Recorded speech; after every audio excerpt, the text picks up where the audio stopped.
ხუცუბნის ბაღის მშენებლობა შეჩერებულია ერთ-ერთ სავარაუდო მიზეზად შენობის შიდა კედლების არამყარი მდგომარეობა სახელდება. საპროექტო კომპანიამ შენობა დეტალურად შეისწავლა და სამუშაოებისთვის დადებითი დასკვნა დადო, თუმცა მოგვიანებით სარეაბილიტაციო სამუშაოების დროს მშენებლებმა მუშაობა შეწყვიტეს. დროს რეპორტაჟი ქობულეთიდან.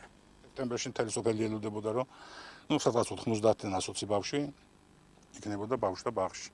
აღარ იქნებოდა დაუშვათ ქალაქში სატარებელი. სოფელ ხუცუბანში 90 ბავშვზე გათვლილი საბავშვო ბაღის რეკონსტრუქცია 2012 წელს დაიწყო. სარეაბილიტაციო სამუშაოებისთვის 80,000 ლარი სოფლის მხარდაჭერის პროგრამიდან გამოიყო. თუმცა როგორც რწმუნებული ამბობს, სავარაუდოდ არასწორად შესრულებული სამუშაოების გამო რეაბილიტაცია 2 თვის წინ შეჩერდა.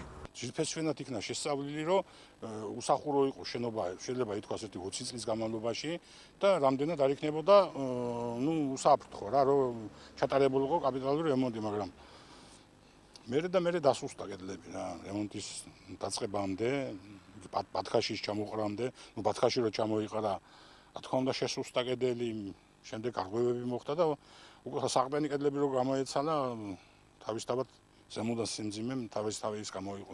პირველ ეტაპზე სარემონტო სამუშაოებზე ადგილობრივები იყვნენ დასაქმებული. მეორე ეტაპზე კი მისივე ინფორმაციით ტენდერში გამარჯვებული კომპანია ამაგი ჩაერთო. ზურაბაჯელიძის განცხადებით, სწორედ აღნიშნულმა კომპანიამ მოითხოვა სამშენებლო სამუშაოების შეჩერება. სახეზია ცოტა ბათქაში გაუკეთეს, შიგნით გაარღვიეს კედლები და ამ გარღვევის დროს აღმოჩნდა, რომ საყრდენ კედელს ძალიან უჭირდა. შეიმჩნეოდა უკვე ბზარები და მის შემდეგ შეწყვიტენ მუშაობა, რომ შენობა ნაგებობა ავარიულია. რამ გამოიწვია საყრდენი კედლების დასუსტება, ამას სამხარაულის ექსპერტიზის ეროვნული ბიურო დაადგენს. მასალები როგორც ადგილობრივ გამგეობაში ამბობენ, შესწავლის მიზნით უწყებას უკვე გადაეგზავნა. ჩვენ გვაინტერესებდა კითხვარები შევადგინეთ, ველოდებით იქეთა კვირაში იქნება პასუხი ჩამოსული. ჩემთვის როგორც ცნობილია, ეს ჩემ მოსლამდე იყო ტენდერში გამარჯვებული კომპანია, რომელიც ასრულებდა ამ სამუშაოებს. ტექნიკური ზედამხედველობის მიერ იმ დათვალიერების დროს და შემოწმების დროს აღმოჩნდა, რომ მშენებლობის დროს კედლებზე გაჩნდა ბზარები.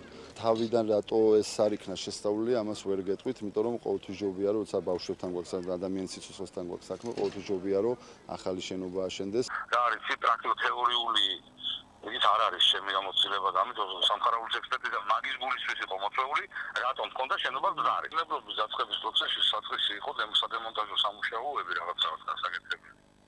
და სამუშაოების დროს შეიმჩნევა უკვე ბზარები კედელში. კანივი ბზარები და გრძივი ბზარები. და შენობა არის აშენებული ბლოკით, პენზის ბლოკს ასაც ეძახიან და შენობა მრავალ გამალობაში იყო სახურავის გარეშე.